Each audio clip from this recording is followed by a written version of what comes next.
Brian, first of all, I offer my condolences on obviously what was an emotional weekend for you. Yeah. We've not spoken after the Sheffield game. No. What impressed you? Where's the room for improvement? Well, certainly concentration levels. With 10 minutes to go before half time, it was like a boxing match, wasn't it? Yeah. We got counter punched 3 times, and many other teams would have gone on the deck and not got up. But I thought we were in control of the game. I thought we were, with the changes and the disruption that we'd had, I thought we were showing really well. I thought our halves were showing great control. You're never going to blow Sheffield away in a game like that. And what they did was came back and went bam, bam, bam. And what you saw was what can happen in this championship. And I thought the players in the second half were exemplary. They did something similar to Sheffield. You know, they went bam, bam, bam themselves, and they were back in the game. And I genuinely thought for the whole of the game they were pretty much in control. I wasn't too worried about what Sheffield was doing, other than that lack of concentration that occurred in the first half. Lee Greenwood referenced and used the word calmness, highlighting how calm the team were when trailing 18-8 at half time, and early in the second half at 20 points to 8 down. How does that give you an edge when you've got that adversity and you're being put under pressure? Sheffield scoring 18 points in 8 minutes, and you're still calm and you've got that sort of self-belief that you can still get the job done. Well, I think they felt the same thing. You know, they knew what was going wrong, or they knew what Sheffield has got us with, and it was what we were doing, not so much what they were doing, even though they were cute players and they were fixable relatively quickly after a few words with each other, which took place. And then it's about just getting to the right end of the field. And we know that we can score points when we're at the right end of the field. So that's the element of patience, that's the element of not panicking. That we've probably done in years gone past, we probably would have done, and it'd been a whole lot closer. But we're capable of posting points. I think we're an attractive team. And, you know, as we go through the season, people might come up with some answers for us, so we might have to change a little bit, but we're quite adaptable. Elliot Proposci got sent to the sin bin. He did. Anybody who's reviewed that, it is pure accidental. What are your thoughts on that? Because Lee Greenwood he kind of expressed his frustration that shouldn't have been a penalty, let alone it shouldn't have been a sin bin, let alone a penalty. Well, in theory, Elliot picks the ball up and should be allowed to go and score. But it was an emotive situation. You get a bloke that's flat out, Massimo Tonga, we know really, really well. And I think that the officials probably got it wrong. It was a really long break as well, wasn't it? Nearly 12, 15 minutes. And so everybody builds the scenario in their heads that this must have been bad, this must have been this, it must have been. But the reality is, you've nailed it. It was a clash of heads when Massey was going down. And I don't know what Elliot does. I think the question we have to ask is, what do you want me to do in that situation? So, yeah, I think they got it slightly wrong, but I think in the main they get most things right. So I'm not going to criticise the officials, but it certainly penalised us. You know, it was the start of the second half as well. That could have gone another way. So another reason why to stay calm and composed, and we'd play for 10 minutes without a player in the second half. So they're all positives and Phillips for us. They moved on, didn't they? And that's what you've got to do.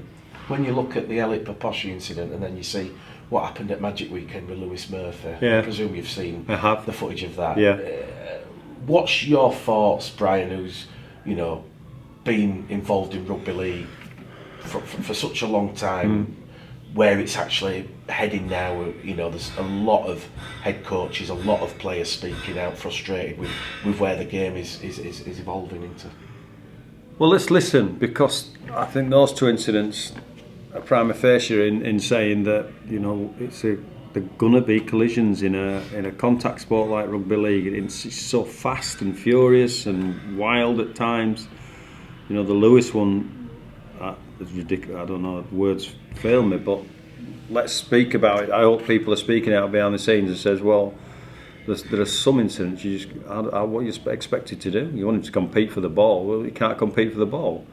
They want to tie his legs together so that they're in a perpendicular position. It's hard. it's a hard one, and I'm not overly criticising.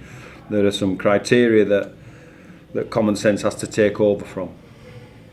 In terms of sort of like that psychological contest, in that second half, Bradford did find another gear similar to that 1895 Cup, Brian. You don't want to be chasing games, but how pleased are you with that? What I think Lee referenced as probably the strongest second half performance of Bradford's season. Well, I think we've had others, so I think we're capable of that. But you're right. Any person watching the game said, "Well, there's an easy way to play the game." I thought we controlled probably 70 minutes of the game, and that's against a good team. And scorelines are going to be close when it does that.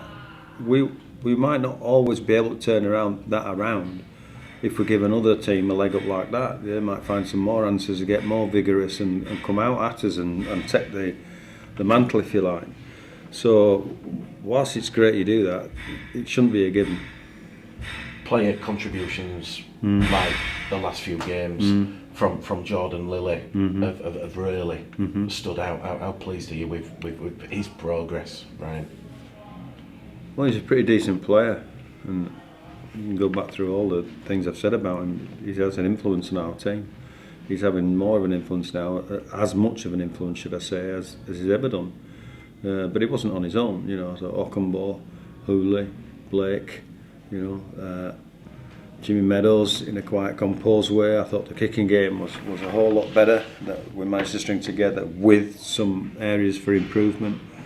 And then we had quite a few people coming in. I think there were 7 changes in and around the middle. You know, Tyron Ock coming back, Logan after a break coming back, Elliot Poposhik coming back into the mix, Matty G playing slightly another position when he had to do, Bailey Lou playing in a slightly different position.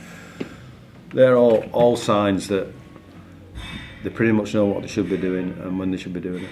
You did lose Michael Lawrence, James Donaldson ahead of that game. Yeah. How pleased are you with the leadership shown by the other players, Brian, who you know might necessarily, if you've got a Michael Lawrence or James Donaldson out there on the field, you know you'd probably bounce off those. But one thing that I kind of picked up was Jordan Lilly, the communication. Sam Hallas, very, very vocal. Yeah, I didn't mention Sam in dispatches there. I should have done. I thought he was very good. Yeah, it's handy. It's better than not having that kind of leadership. A lot of players have been schooled this year to do, well, this is what we want to do and this is how we want to do it, and they're sticking with that. I think there's bits we've had to iron out as the season's gone off, but that's the nature of this bit. What we're on now, round 9, is it this week? Round 8, round 9, round 10. So I think we could give a better preface of what our squad is like and where we're at in the division after round 10. I know you've kind of said Michael Lawrence, James Donaldson might be touch and go this week. What is it looking like for Eben Sker, Franklin Pelle? Is there an ETA on how long they're out with those calf injuries? Well, they're long term, so they join JT and Tom Holmes. Maybe not so much Keys. Keys is about his fingers and his bones and things like that. So he might be a couple of weeks, he might be a week. We don't know on Joe. But yeah, they look like long term injuries. On that adversity front then, Brian, what's your assessment of how tough stretched the current squad is, knowing that I think there's 7 or 8 first team players on the sideline? Yeah, it's a question that we have to be adaptable. This time last year, we used 45 players or something stupid. I can't remember how many it was last year. We've stayed in-house this time around, other than Doro, who was part of us last year. Would we look elsewhere if we thought we had a failing? Yeah, we probably would. But we decided to give all of our squad at the start of the season when we had these situations. That's why we built it the way we did. And so far, so good. But if there's any glaring omissions that I think are in the team, I'll be knocking on the board's door straight away and the chief executive's door and say, well, because I'm not shy. I don't know if you picked up on that, Mick. No, not at all. Not at all. It is Batley on Sunday, a side you faced earlier on in the season. You know what challenges you're going to face there, Brian. What's the expectations going into this game this weekend?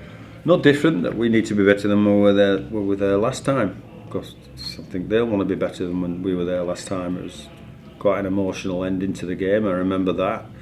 I think there were quite a lot of penalties and errors flying around, probably on both teams. So again, it's about us and understanding what we're going into and how we'll come out successful with a result at the end of it, because it's important we get a result of the weekend. Batley, as we know, I think they've just won winning their last 7, but in that block they have drawn against Oldham and drew against Barrow good team. At the weekend. Yeah. From what you've seen, Brian, are they underperforming, or what's your assessment of what Batley are doing? Well, you'd have to ask Mark about their coach. I think they've had a couple of disruptive injuries, I think, like all of us have. I think it hasn't quite clicked as it normally clicks. I think it did at the weekend, if you watched the game against Barrow like I did. I think the bigger the opposition that comes down, the better, and who better to knock off than Bradford to start, to reinforce their great result of last week. So we know what to expect. So will they know what to expect from us? I think that's the better question. I know Nathan touched on it a little bit, but that last 1895 Cup meeting where it was anarchy, it was chaos, 2 red cards, 5 players in the sin bin, have you had to kind of reaffirm the importance of discipline ahead of this fixture on Sunday, or are you happy and content that the side already know the standards that you've set? We had to work up quite a while, to get what we wanted at the start of this season, and I think it'd be ludicrous if players start to take things into their own hands over incidents. I remember that incident quite clearly, and it wasn't to do with any of our players. So I think it's a bit unfair on us, but I don't expect any other emotional approach to this game other than Batley always bring, and that's not a criticism, that's an observation. They play with a lot of emotion. They've got a lot of players that want to be on the front foot, particularly down at Mount Pleasant. So you have to take that away from them if you want to be successful. Has there been any talk, how much talk, Brian, you are 5 from 5, of making it 6 from 6? Is there much talk of that at the top? I said 5 or 6 weeks ago when the world was ending, when we'd lost 3 games, you don't treat either of them differently. We treat both the same.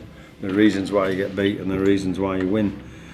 Now we've got to keep doing the things in practice particularly and on the field that keep reinforcing what we do, but there's going to come another loss. So I'm not suggesting it is this week, and this is just in the scheme of things. There will be another loss, and you try to treat them both the same. Of course there's an emotional difference. Of course there's, we need to find keep our rhythm going into the week after. We have an important game the week after. Does this game have any influence in theory on the week after? Maybe, probably not, but you want to be in decent form. Just taking you back finally to a couple of weeks back when there was that losing run, and you said it'd always be around the last round 9, round 10, when you see Bradford find the groove, find the rhythm. When you look at it now, Brian, 5 from 5, it certainly looks like that groove and rhythm has been found. Well, we found some answers to how we want to play and how we want to look, and we've been recognising if we do the other things how much more difficult the game becomes. So it's just reinforcement of some things we're going, and then understanding your role in that collective about what you have to do to make us successful. That's right. Brilliant. That was easy enough, wasn't it? Yeah.